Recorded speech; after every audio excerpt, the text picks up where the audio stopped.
بسم اللہ الرحمن الرحیم۔ السلام علیکم۔ علی اور فاطمہ اسکول سے گھر کے لیے نکلے تو انہوں نے حسب معمول گھر میں بآواز بلند سلام کیا اور گھر سے نکلنے کی دعا پڑھی۔ یہ دعا پڑھ کے وہ اپنے اسکول کے راستے میں چل پڑے۔ فاطمہ اور علی باتیں کرتے ہوئے جا رہے تھے۔ فاطمہ کی حسب معمول عادت تھی، وہ چھوٹی چھوٹی باتوں پہ سوالات بہت کرتی تھی۔ علی کبھی کبھی ان سے زچ بھی آ جاتا، لیکن اکثر انہیں بہت پیار سے سمجھا کے اس کے سوالوں کو جواب دیتا۔ ظاہر سی بات ہے، بچے ہیں دونوں، کبھی علی کو چڑ بھی ہو جاتی، لیکن علی اکثر خوشی سے ہی جواب دیتا کہ چھوٹی بہن کو صحیح باتیں سمجھانا بھی اس کا فرض ہے۔ اس کے گھر میں اس کے بڑے بھی تو ایسے ہی سمجھاتے ہیں۔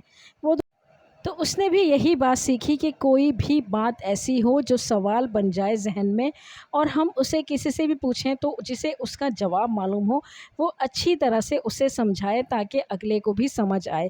پھر فاطمہ تو اس کی چھوٹی بہن ہے، کیوں نہ وہ اسے ہر بات اچھی طرح اور پیار سے سمجھائے، اور علی کی کوشش ہوتی اپنے گھر والوں کی طرح وہ بھی اسے بات اپنے دین اسلام سے ہی سمجھانے کی کوشش کرتا۔ علی اور فاطمہ چلتے چلے جا رہے تھے کہ اچانک انہیں راستے میں ایک بڑا پتھر نظر آیا۔ علی پتھر کو دیکھ کر فوراً رک گیا اور سوچنے لگا کہ یہ تو بہت بڑی مشکل اور پریشانی کا باعث بن سکتا ہے، خدا نخواستہ اس سے کوئی حادثہ بھی ہو سکتا ہے۔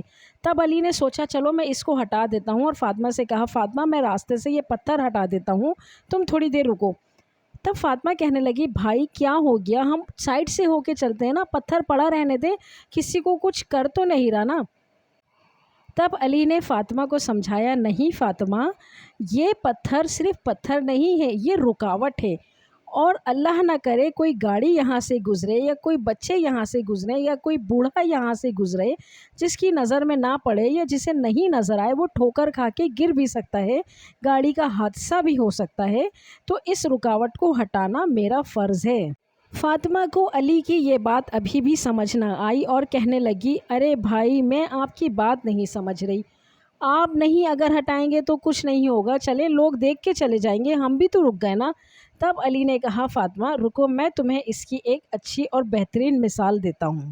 حدیث مبارکہ ہے کہ راستے سے تکلیف دہ چیز ہٹانا بھی صدقہ ہے، اور میں تمہیں اسی طرح کا ایک اور بھی سناتا ہوں کہ حضرت ابی ہریرہ رضی اللہ تعالیٰ عنہ سے روایت ہے کہ رسول اللہ صلی اللہ علیہ وآلہ وسلم نے فرمایا کہ ایک شخص راستے سے اوپر پڑی ہوئی درخت کی شاخ کے پاس سے گزرا تو اس نے کہا اللہ کی قسم میں اس شاخ کو مسلمانوں کے راستے سے ہٹا دوں گا تاکہ یہ ان کو ایذا نہ دے، تو اس شخص کو جنت میں داخل کر دیا گیا، اور یہ حدیث صحیح بخاری اور صحیح مسلم سے روایت ہے۔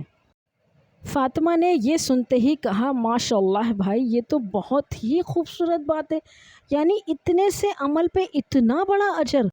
ہاں فاطمہ اتنا بڑا اجر۔ پھر دونوں نے مل کے پتھر کو ہٹایا اور راستہ صاف ہوا، تب وہ دونوں آگے کی طرف چلے۔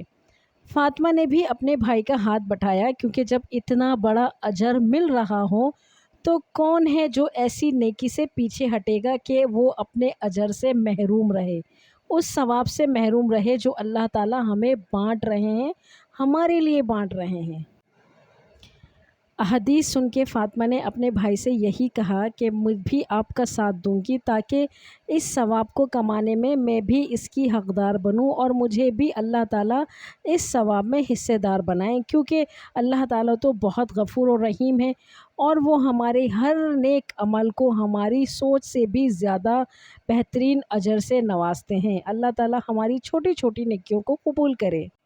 پھر علی نے بھی فاطمہ کو منع نہیں کیا بلکہ اس کے ساتھ مل کے ہی پتھر ہٹایا۔ وہ دونوں آگے چلتے چلے جا رہے تھے۔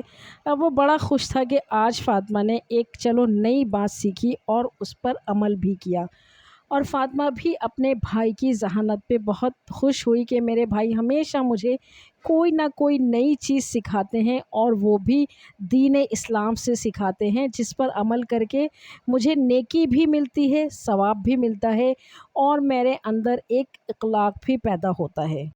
حسن اخلاق ہمارے معاشرے کی احسن تکمیل میں سب سے بہترین اور اہم کردار ادا کرتا ہے۔